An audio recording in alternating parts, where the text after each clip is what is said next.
STA TV Media Syiar Islam. Bismillahirrahmanirrahim. Innal hamdalillah nahmaduhu ta'ala wa nasta'inuhu wa nastaghfiruh wa na'udzu billahi min syururi anfusina wa min sayyiati a'malina. May yahdihillahu fala mudilla lahu wa may yudlilhu fala hadiya lahu. Asyhadu an la ilaha illallah wa asyhadu anna Muhammadan 'abduhu wa rasuluh la nabiyya wa la rasula ba'dah. Qala Allah tabaraka wa ta'ala ya ayyuhalladzina amanu taqullaha haqqa tuqatih wa la tamutunna illa wa antum muslimun. Wa qala Allah subhanahu ya ayyuhan nasu taqu rabbakumul ladzi khalaqakum min nafsin wahidah wa khalaqa minha zawjaha wa batha minhuma rijalan katsiran wa nisaa'a wattaqullaha alladzi tasaaluna bihi wal arham innallaha kana 'alaikum raqiba. Wa qala Allah subhanahu ya ayyuhalladzina amanu taqullaha wa qulu qawlan sadida yuslih lakum a'malakum wa yaghfir lakum dhunubakum wa man yuti'illaha wa rasulahu faqad faza fawzan 'azima. Amma ba'd. Para pendengar Radio Syiar Aceh, begitu pula radio-radio lain yang bisa menjangkau siaran dan kajian kita pada kesempatan berbahagia ini, Rasulullah sallallahu alaihi wasallam menyebutkan bahwa fa inna asdaqal hadits kitabullah wa khairal hadi huda Muhammadin sallallahu alaihi wasallam. Ketahuilah oleh kalian bahwa sebaik-baik ucapan itu merupakan kalam Allah, firman Allah tabaraka wa taala. Dan sebaik-baik petunjuk merupakan petunjuk Rasulullah sallallahu alaihi wasallam. Wa syarrul umuri muhdatsatuha wa kullu muhdatsatin bid'ah wa kullu bid'atin dhalalah. Dan setiap perkara yang buruk itu merupakan perkara yang baru di dalam syariat, dan setiap perkara yang baru di dalam syariat merupakan sebuah kebid'ahan. Dan dalam riwayat yang lain Rasulullah sallallahu alaihi wasallam menyebutkan wa kullu bid'atin dhalalah, dan setiap perkara yang baru di dalam syariat tersebut itu merupakan kesesatan. Ataupun orang-orang yang beramal dengan amalan yang di dalamnya terdapat perkara-perkara yang baru akan menyeret pelakunya ke dalam kesesatan, dan setiap kesesatan tersebut tempatnya adalah di dalam neraka. Para pendengar rahimani wa rahimakumullah. Alhamdulillah, puji syukur kita kepada Allah Subhanahu wa taala. Kembali kita dipertemukan dalam sebuah wacana kajian Islam. Tentunya kita mengkaji kalam Allah, firman-firman Allah, begitu pula sabda Rasulullah sallallahu alaihi wasallam. Dan ini kaum muslimin rahimani wa rahimakumullah, dengan apa yang kita pelajari adalah kita harapkan lebih meningkatkan kualitas ibadah kita kepada Allah, lebih memperbanyak lagi bekal-bekal kita ketika kita hidup di dunia ini, sehingga kita menjadi golongan orang-orang hamba Allah Subhanahu wa taala yang saleh. Amin amin ya rabbal alamin. Baik, kaum muslimin dan muslimat, para pendengar yang dirahmati Allah. Alhamdulillah, kita telah melewati beberapa bab di dalam kitab Hisnul Muslim. Kita masih mengkaji tentang sebuah kitab kecil yang berisi tentang zikir-zikir, ya, zikir-zikir ataupun ucapan-ucapan yang tentunya berdasarkan dari apa yang datang daripada Allah Subhanahu wa taala, begitu pula sabda Rasulullah sallallahu alaihi wasallam. Kitab Hisnul Muslim, kitab yang begitu kecil, singkat, akan tetapi syarat akan makna yang tentunya akan sangat bermanfaat kali kaum muslimin dan rahmat Allah apabila kita betul-betul mengamalkan zikir-zikir apa yang terdapat di dalamnya, karena memang inilah yang dilakukan oleh baginda Rasulullah sallallahu alaihi wasallam. Baik, ikhwan fiddin rahimani wa rahimakumullah. Alhamdulillah, kita telah melewati beberapa bab di dalam kitab ini, dan bagi kaum muslimin dan muslimat yang dirahmati Allah yang memiliki kitab Hisnul Muslim ini, kita bisa melihat kajian kita pada kesempatan kali ini di bab 47, ke bab 47. Nah, qala al-muallif rahimahullah, disebutkan oleh muallif rahimahullah bab tahni'atul mauludi lahu wa jawabuh. Tahni'atul mauludi lahu wa jawabuh. Artinya adalah ucapan selamat yang kita ucapkan bagi orang-orang yang kelahiran anaknya, dan bagaimana kita membalasnya. Bagaimana kita membalasnya. Qala al-mu'allif rahimahullah, barakallahu laka fil mawhubi lak wa syakartal wahib wa balagha ashuddahu wa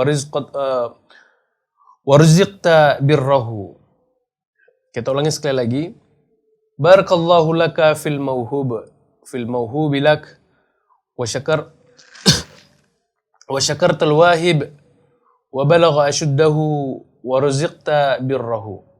Nah, mungkin sebagian kita kaum muslimin rahmatullah sering ya mendengar kalimat ini ketika misalkan ada di antara kerabat kita, keluarga kita, ataupun saudara-saudara kita, teman-teman kita yang Allah Subhanahu wa taala berikan nikmat dikaruniai kelahiran seorang anak misalkan. Ya. Maka ini merupakan salah satu sunnah kita adalah mendoakan mereka. Bagaimana doanya? Inilah seperti yang telah kita bacakan tadi, ya. Jadi ketika ada saudara-saudara kita yang diberikan karunia oleh Allah Subhanahu wa taala yaitu berupa anak, ya, baru melahirkan, maka ini ya, itu di antara zikir yang kita disunahkan mengucapkannya ketika ada di antara saudara-saudara kita, kerabat kita yang Allah Subhanahu wa taala karuniakan seorang anak, ya. Barakallahu laka fil mauhibi lak. Ya, semoga Allah Subhanahu wa taala memberikan keberkahan ke atasmu atas apa yang Allah berikan kepadamu. Wa syakartal wahib, dan kemudian semoga engkau bersyukur atas apa yang telah diberikan kepadamu. Wa balagha ashuddahu, dan semoga pula anak yang telah Allah karuniakan kepadamu cepat menjadi baligh, cepat menjadi dewasa. Wa ruziqta birrahu, dan kemudian semoga Allah Subhanahu wa taala memberikan rezeki kepadamu dengan engkau mendapatkan birra daripada anakmu, itu mendapatkan bakti daripada anakmu. Masya Allah kaum muslimin rahmatullah. Ya, di sini setidaknya kita mendoakan saudara kita dengan 4 doa. Ya, 4 doa. Yang pertama kita mendoakan agar saudara kita yang dikaruniakan anak tersebut semoga Allah berikan keberkahan kepada dia, keberkahan kepada keluarganya. Kemudian semoga pula orang-orang yang melahirkan tersebut, ya, keluarga kita, kerabat kita tersebut diberikan rasa syukur terhadap anak ataupun karunia anak tersebut. Karena kenapa ikhwan fillah rahimani wa rahimakumullah? Terkadang kita melihat orang-orang, ya, ketika Allah Subhanahu wa taala titipkan amanah anak tersebut, kadang-kadang tidak membawakan keberkahan bagi mereka. Ya, tidak membawakan keberkahan bagi mereka. Begitu pula kita melihat sebagian di antara kaum muslimin ataupun manusia yang lain bahwa ketika Allah Subhanahu wa taala menitipkan amanah kepada mereka berupa seorang anak, ya, mereka tidak mensyukurinya. Bahkan mereka malah seakan-akan tidak menginginkan akan kehadiran anak tersebut, ya. Tidak menginginkan akan kehadiran anak tersebut. Maka kita memohon kepada Allah Subhanahu wa taala agar kita dijauhi dari sifat-sifat yang seperti ini, dan kita mendoakan saudara kita yang diberikan amanah tersebut semoga apa? Semoga Allah Subhanahu wa taala, ya, memberikan keberkahan kepada keluarganya, keberkahan kepada anak yang dilahirkan, kemudian semoga pula kerabat kita tersebut diberikan rasa syukur terhadap apa yang Allah anugerahkan kepada mereka.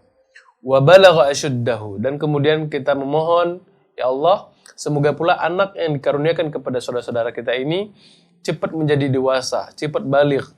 Ya, cepat baligh artinya selamat, tidak kekurangan apapun, tidak sakit, ya, tidak cacat dan seterusnya. Kemudian waruziqta birrahu, dan kemudian setelah anak tersebut menjadi dewasa, menjadi baligh, orang tuanya khususnya, ya, ataupun orang-orang sekeliling anak tersebut mendapatkan birrunya, mendapatkan baktinya, ya. Jadi kita berharap tidak menjadikan anak ini sebagai anak yang durhaka kelak, tidak menjadikan anak yang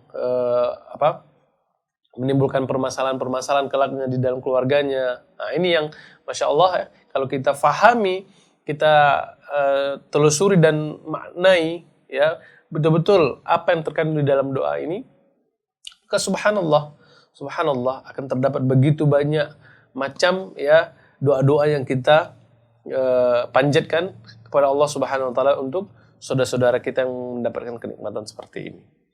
Ya. Subhanallah.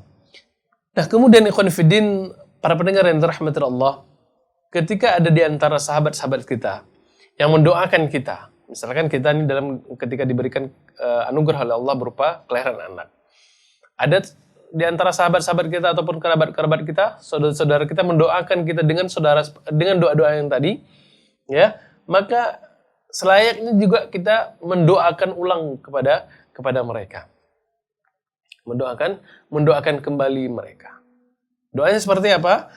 Al-Mu'allif rahimahullah, mu'allif menyebutkan di sini, Barakallahu laka wa baraka alaika wa jazakallahu khairan. Wa razaqakallahu mithlahu wa ajzala thawabaka. Ya. Barakallahu laka wa baraka alaika wa jazakallahu khairan wa razaqakallahu mithlahu wa ajzala thawabak. Ya. Maknanya adalah semoga Allah Subhanahu wa taala juga memberikan keberkahan kepadamu, ya, dan juga membalas kebaikanmu, yaitu kebaikan ketika dia mendoakan kita, semoga pula Allah membalas kebaikan kepada orang tersebut. Dengan balasan kebaikan, ya. Wa jazakallahu khairan, dan semoga Allah membalas dengan balasan kebaikan. Wa razaqakallahu mithlah, dan semoga pula Allah memberikan rezeki kepadamu seperti apa yang telah diberikan kepadaku. Nah, ini Masya Allah, kita saling mendoakan antara sesama kita, sesama saudara-saudara kita. Ini subhanallah, begitu indah jemaah. Begitu indah ketika kita mendapati suasana seperti ya yang diajarkan oleh baginda Rasulullah SAW. Saling mendoakan di antara kita. Wa ajzala thawabaka, dan semoga Allah Subhanahu wa taala lipat gandakan pahalamu. Nah, ini merupakan balasan doa yang kita ucapkan ketika ada di antara saudara-saudara kita yang mendoakan kita, ketika anak-anak kita terlahirkan. Seperti ini ya. Baik. Ikhwan fiddin rahimani wa rahimakumullah. Pensyarah daripada kitab ini menyebutkan bahwa doa ataupun zikir yang pertama itu dinukilkan dari sahabat Hasan Al-Basri radhiyallahu taala an, ya. Hasan Al-Basri radhiyallahu taala an. Jadi suatu ketika datang seseorang membawa temannya yang kebetulan istrinya baru melahirkan, ya, datang kepada Hasan Al-Basri, kemudian dikhabarkanlah kepada Hasan Al-Basri, maka kemudian Hasan Al-Basri radhiyallahu taala an membacakan zikir ini, yaitu barakallahu lak fil mauhibi lak wa syakartal wahib wa balagha ashuddahu wa ruziqta birrahu. Ya, ini merupakan nukilan daripada sahabat Hasan Al-Basri radhiyallahu taala an. Adapun jawabannya daripada barakallahu lak wa baraka alaika wa jazakallahu khairan wa razaqakallahu mithlahu wa ajza thawabak. Ini disebutkan oleh para ulama, ini merupakan hanya nukilan ataupun perkataan sebagian para ulama, dan tentunya ini juga ya dinukilkan oleh Al-Imam An-Nawawi rahimahullah di dalam kitab beliau Al-Adhkar, ya. Dalam kitab Al-Imam An-Nawawi rahimahullah Al-Adhkar ini juga disebutkan ataupun dinukilkan perkataan ataupun ucapan barakallahu lak wa baraka alaika wa jazakallahu khairan dan seterusnya. Maka kaum muslimin yang dirahmati Allah, ya, ini patut sekali kita mengamalkannya, ya. Jadi ketika ada di antara saudara-saudara kita yang Allah karuniai dengan anak, ya, kita mendoakan mereka. Begitu pula kita yang Allah karuniai anak, ketika ada orang ataupun saudara-saudara kita yang mendoakan kita, maka apa? Kita mendoakan balik kepada mereka. Ya. Mungkin ada di antara saudara-saudara kita yang belum Allah karuniai anak, kita doakan mereka semoga mereka mendapatkan pahala ataupun mendapatkan seperti yang kita dapatkan. Wa razaqakallahu mithlahu. Semoga Allah juga memberikan rezeki seperti yang ada pada diriku. Masya Allah, saling mengingatkan dan saling mendoakan jamaah. Tapi ikhwan fiddin rahimani wa rahimakumullah. Berbicara tentang kelahiran anak ini, ya, para ulama menyebutkan di sana ada tiga tipe ataupun 3 kelompok manusia di dalamnya. Yang pertama adalah sebagian orang yang memang Allah Subhanahu wa taala karuniakan keutamaan ya dengan memiliki banyak anak. Memiliki banyak anak. Ada yang baru melahirkan, sebulan berikutnya Allah karuniakan lagi anak. Karena memang ada orang-orang yang seperti ini. Dan ini merupakan karunia yang begitu besar yang Allah Subhanahu wa taala berikan kepada mereka. Ya. Dan ini patut kita syukuri. Di antara juga hal yang disunahkan bagi kita ketika kita hendak menikah adalah kita mencari pasangan kita yang al-wadud, orang yang gemar ya melahirkan dan seterusnya. Ini yang pertama. Dan di antara yang kedua adalah yaitu orang-orang yang membatasi anak. Ya, artinya nanti saya kalau sudah menikah cukup punya anak 3 misalkan, atau cukup punya anak 1, atau cukup punya anak 2 misalkan. Nah, ada orang-orang seperti ini. Ya, maka Allah Subhanahu wa taala berikan kepada mereka sebagaimana yang mereka inginkan. Nah, kemudian golongan yang ketiga adalah orang-orang yang memang Allah Subhanahu wa taala uji dengan tidak memiliki keturunan. Walaupun mereka sudah berusaha sedemikian rupa, mereka sudah mendatangi dukun ya. Mereka sudah mendatangi tabib, dokter-dokter. Kemudian mereka sudah mendatangi pengobatan-pengobatan yang lainnya, bayi tabung dan seterusnya, ya. Tapi memang Allah Subhanahu wa taala tidak mengaruniai anak kepada mereka, ya, tidak mengaruniai anak kepada mereka. Maka orang-orang seperti ini Allah Subhanahu wa taala uji dengan hal yang seperti itu, maka hendaklah bersabar. Tapi ikhwan fiddin rahimani wa rahimakumullah, dan teruntuk orang-orang yang sebagian di antara kita ketika Allah Subhanahu wa taala uji ataupun ketika Allah Subhanahu wa taala berikan karunia anak tersebut, ada di antara kita kadang-kadang ya memiliki perasaan keberatan atas apa yang Allah karuniakan kepada mereka. Wah, kok terlalu banyak kali anak ini. Ini kok sebentar-bentar melahirkan dan seterusnya. Ya. Ada di antara kita yang seperti itu. Padahal ikhwan fillah rahimani wa rahimakumullah, yang harus kita fahami adalah bahwa anak tersebut merupakan karunia Allah Subhanahu wa taala yang diberikan kepada kita. Kita seharusnya betul-betul menjaga dan bersyukur terhadap karunia yang Allah berikan kepada kita. Dalam keadaan apapun. Ketika Allah Subhanahu wa taala memberikan karunia kepada kita anak yang banyak, maka itulah rezeki kita. Begitu pula sebaliknya, ketika Allah Subhanahu wa taala belum mengaruniakan anak kepada kita, maka itu sebenarnya rezeki kita juga. Dan bagi orang-orang yang merasa terbebani dengan rezeki anak, maka hendaknya kita banyak-banyak beristighfar kepada Allah Subhanahu wa taala. Dan yang harus kita fahami bahwa salah satu hal yang membuat kita terbantu di akhirat kelak, begitu pula ketika kita meninggalkan dunia ini kelak adalah doanya anak-anak kita. Doanya anak-anak kita. Dalam sebuah hadis Rasulullah SAW mengatakan, "Idza mata ibnu Adam, inqata 'amaluhu illa min thalath." Ketika salah seorang di antara kalian umat Nabi Adam meninggal, maka seluruh amalannya terputus.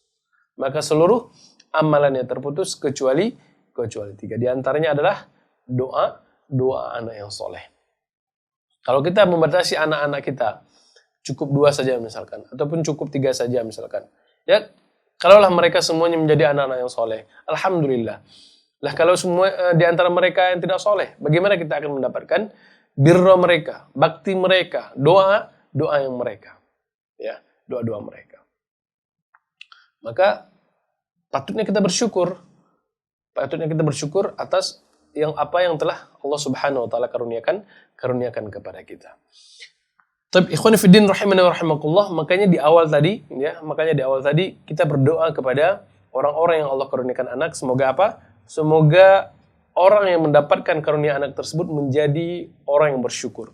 Wa syakartal wahib. Semoga engkau menjadi hamba Allah yang bersyukur atas apa yang dikaruniakan kepadamu. Ya.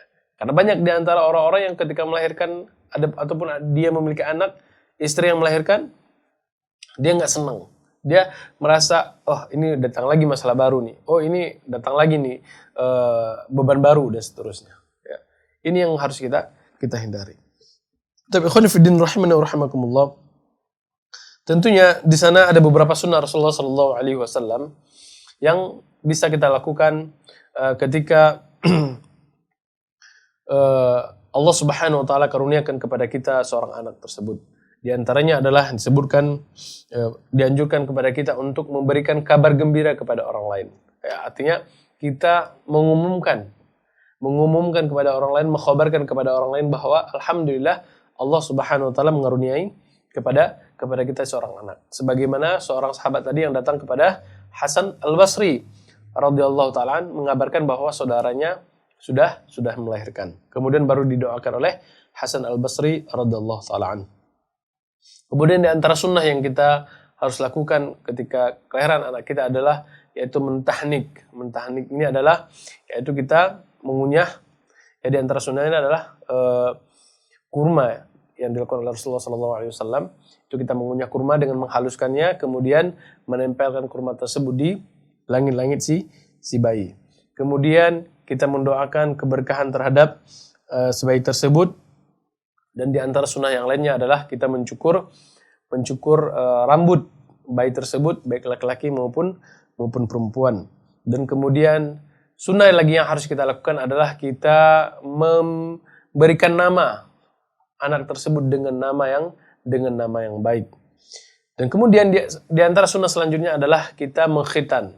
Kita mengkhitan anak tersebut, ya. Tentunya khitan ini, ya, bagi laki-laki, ya, merupakan suatu hal yang wajib, dan perempuan merupakan suatu hal yang sunnah. Dan kalau berbicara masalah khitan banyak sekali dampak ataupun manfaatnya, terlebih daripada ilmu syariat kita lebih bersih dan seterusnya. Di samping itu pula dampak daripada medis itu pun banyak. Nah, kemudian di antara hal yang sunnah yang harus kita lakukan lagi adalah bahwa kita diharuskan untuk mengakikahkan anak kita tersebut. Disebutkan bahwa kalau anak laki-laki itu dengan dua ekor domba, dan kemudian kalau perempuan dengan 1 ekor. Nah, ini yang harus kita lakukan, ikhwan fillah rahimana wa rahimakumullah, ketika Allah Subhanahu Wa Taala mengaruniai kepada kita dengan nikmat anak tersebut. Kemudian ikhwan fillah rahimana wa rahimakumullah, masuk kita ke dalam bab berikutnya, yaitu bab ke-48, ya. Qala al-muallif rahimahullah, bab ma yu'awwidhu bihi al-aulad, ya. Bab ma yu'awwidhu bihi al-aulad. Bab yang menjelaskan tentang doa untuk perlindungan anak. Artinya kadang-kadang kaum muslimin ikhwan fiddin rahimana wa rahimakumullah, ya, yang namanya anak, ya, kadang masih ada gangguan-gangguan dari syaitan, dari jin dan seterusnya. Maka di sini ada di antara anjuran sunnah Rasulullah SAW yang bisa kita lakukan, yang bisa kita amalkan ketika anak kita diganggu oleh jin ataupun syaitan. Di antaranya adalah disebutkan oleh muallif rahimahullah, kana Rasulullah SAW yu'awwidhul Hasan wal Husain u'idhukuma bi kalimatillahi tammah min kulli syaitani wa hammah wa min kulli ainin lammah. Ini diantara ucapan Rasulullah SAW ataupun bacaan beliau ketika beliau ingin meruqyah cucu beliau Al-Hasan dan Al-Husain. Dan ini juga seyogyanya seharusnya kaum muslimin dan rahmatullah kita bisa melakukan hal ini kepada anak-anak kita dan juga kepada diri kita sendiri, ya, untuk menjaga daripada gangguan syaitan, untuk lebih melindungi mereka dari hal-hal yang tidak baik, apakah itu sihir dan seterusnya, ain dan seterusnya. Kata Rasulullah SAW, wa'idukuma, ya, aku berlindung kepada Allah Subhanahu Wa Taala untuk kalian berdua, yaitu untuk Hasan dan Husain. Bi kalimatillahi tammah, ya, dengan kalimat-kalimat Allah Subhanahu Wa Taala yang sempurna. Min kulli syaitani wa hammah, dari segala macam syaitan. Dan juga dari segala sesuatu yang hewan-hewan yang berbisa. Wa min kulli ainin lammah, dan aku berlindung kepada Allah Subhanahu Wa Taala untuk kalian berdua dari pandangan-pandangan mata yang menimpa kalian berdua. yang kemudian membuat kalian menjadi sakit. Nah, ini adalah doa yang diajarkan oleh Rasulullah SAW agar kita terlindungi dari sihir, dari penyakit ain, ya, dari berbagai macam godaan. Nah, penyakit ain kaum muslimin rahmatullah adalah penyakit yang ditimbulkan dari pandangan seseorang, ya, pandangan seseorang baik itu ketika seseorang tersebut hasad kepada kita ataupun kepada anak kita, ya. Jadi pandangan tersebut kadang-kadang, kalau dia tidak menyebutkan nama Allah Subhanahu wa taala di dalamnya, maka kita bisa saja terkena terhadap penyakit tersebut. Maka di antara anjuran Rasulullah SAW adalah membaca doa ini, ya, agar kita terhindar dari yang namanya penyakit mata tersebut atau pandangan. Ya. Penyakit mata di sini bukan berarti penyakit mata yang kita fahami adalah mata kita memerah, tidak. Akan tetapi penyakit mata itu adalah penyakit mata orang yang memandang kita. Artinya kadang-kadang seseorang ketika melihat ada sesuatu kenikmatan pada kita, dia menjadi dengki, menjadi iri dan seterusnya. Sehingga dia melihat kita dengan rasa iri, dengki, dan bahkan ada di antara mereka yang membaca doa-doa agar kita dicabut nikmat tersebut. Nah, kalau kita membaca doa yang diajarkan oleh Rasulullah SAW ini, maka insya Allah dengan keyakinan kita, doa itu akan membentengi kita. Begitu pula dari sihir dan seterusnya. Kemudian di dalam doa ini juga terkandung dari bahaya-bahaya binatang yang berbisa, ya, bahaya-bahaya binatang yang berbisa. Para ulama menjelaskan doa ini kaum muslimin rahmatullah juga biasa digunakan ketika kita meruqyah, ya, juga biasa digunakan ketika kita meruqyah.